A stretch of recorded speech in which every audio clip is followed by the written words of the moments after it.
হরমুজে ৬০ দিন জাহাজ চলাচলে কোনো ফি নেবে না ইরান। আগামী ৬০ দিনের জন্য হরমুজ প্রণালী দিয়ে চলাচলকারী জাহাজের কাছ থেকে কোনো ট্রানজিট ফি নেওয়া হবে না বলে ঘোষণা দিয়েছে ইরানের সর্বোচ্চ জাতীয় নিরাপত্তা পরিষদ। মধ্যপ্রাচ্য যুদ্ধে নিহতের সংখ্যা আসলে কত?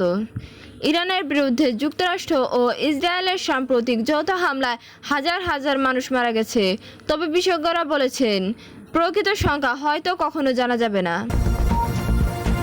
সমঝোতা চুক্তি ইরানের আগ্রহ নয়, মার্কিন মরিয়াভাবে ফসল খামিনি। যুক্তরাষ্ট্রের সঙ্গে সম্প্রতি একটি সমঝোতা স্বাক্ষরের বিষয়টি নিশ্চিত করেছেন ইরানের সর্বোচ্চ নেতা আয়াতুল্লাহ মুস্তফা খামেনি। এখন জানিয়ে দেব বিস্তারিত সংবাদ।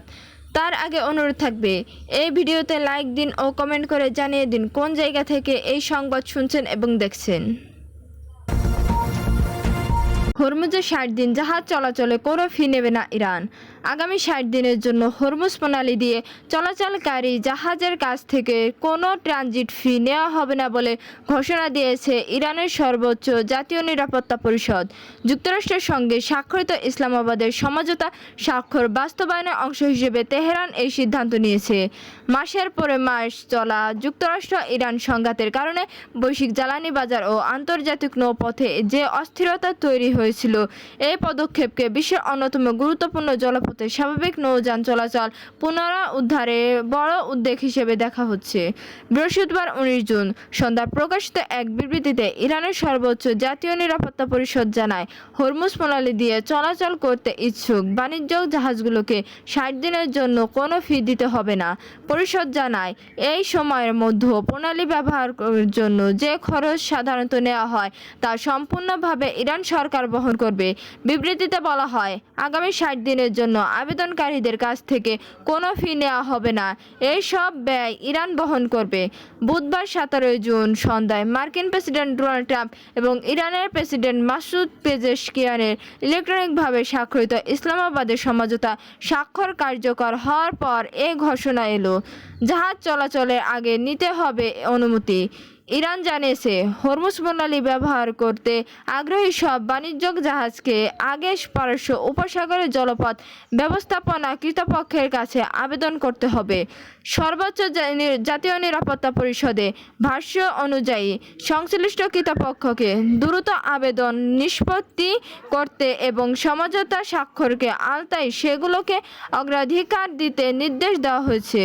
এই কর্তৃপক্ষে জাহাজ চলাচলে অনুমতিপত্র, নির্দিষ্ট সময়সূচি এবং নির্ধারিত রুট প্রদান করতে হবে।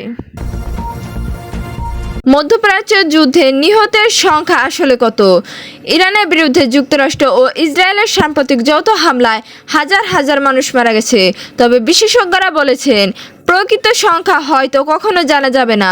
সরকারি পরিসংখ্যান অনুযায়ী ফেব্রুয়ারিতে ইরানের বিরুদ্ধে মার্কিন ইসরায়েলি হামলা শুরু হওয়ার পর থেকে বহু মানুষ প্রাণহানির পর যুদ্ধবন্ধের প্রাথমিক চুক্তি সম্পন্ন হলো। দেশগুলোর সরকারি হতাহতের প্রতিবেদনে অনুসারে গত ২৮ ফেব্রুয়ারি থেকে ইরান ও লেবাননে ৭,৩০০ এরও বেশি মানুষ মারা গেছে, যাদের মধ্যে রয়েছে শত শত শিশু এবং কয়েক ডজন স্বাস্থ্যকর্মী। এর বাইরেও বৃহত্তর অঞ্চল জুড়ে আরও বহু মানুষ মারা গেছে এ যুদ্ধে। তবে কিছু বিশ্লেষক বলেছেন, এই সংখ্যা প্রায় নিশ্চিতভাবে প্রকৃত সংখ্যার চেয়ে কম। বিশেষজ্ঞরা বিবিসিকে বলেছে, ইন্টারনেট, গণমাধ্যমে এবং সরকারি বিধিনিষেধ, এমনকি কিছু এলাকা স্বতন্ত্র গোষ্ঠী উপস্থিতির কারণে তথ্য প্রদানে বাধা সৃষ্টি করেছে, যা সত্যিকার অর্থে পরিসংখ্যানের নির্ভরযোগ্যতাকে প্রশ্নবিদ্ধ করে। সমঝোতা চুক্তি ইরানের আগ্রহ নয়, মার্কিন মরিয়াভাবেই ফসল খামিনি। যুক্তরাষ্ট্রের সঙ্গে সম্প্রতি একটি সমঝোতা স্বাক্ষরের বিষয়টি নিশ্চিত করছে ইরানের সর্বোচ্চ নেতা আয়াতুল্লাহ মুস্তফা খামেনি।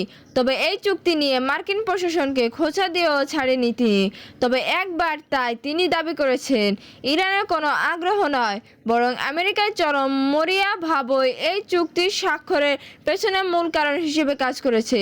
খামেনি লিখেছেন, আপনারা ইতিপূর্বে অবগত হয়েছে যে ইরান ও যুক্তরাষ্ট্রের রাষ্ট্রপ্রধানদের মধ্যে একটি সমঝোতা স্বাক্ষরিত হয়েছে। তিনি উল্লেখ করেন, ইরানের কর্মকর্তারা অত্যন্ত আন্তরিকতার সঙ্গে এই পর্যায়ে পৌঁছানোর জন্য কাজ করলেও মার্কিন পক্ষে এজন্য সবচেয়ে বেশি চাপ সৃষ্টি করেছিল। সর্বোচ্চ নেতার ভাষায়, যুক্তরাষ্ট্রের প্রেসিডেন্ট মূলত নিরুপায় হয়ে এই চুক্তি সম্পূর্ণ করতে সব ধরনের কৌশল সুযোগ ব্যবহার করেছে। এই চুক্তির বিষয়ে নিজের ব্যক্তিগত আপত্তি কথা প্রকাশ করে আয়াতুল্লাহ খামেনি বলেন, নীতিগতভাবে আমাদের দৃষ্টিভঙ্গি ভিন্ন ছিল, তবে ইরানের প্রেসিডেন্ট দেশের জনগণের অধিকার এবং প্রতিরোধ ফ্রন্ট এর স্বার্থ রক্ষা করার প্রতিশ্রুতি দেওয়ার তিনি এই চুক্তিতে সম্মতি দিয়েছেন বলে জানান।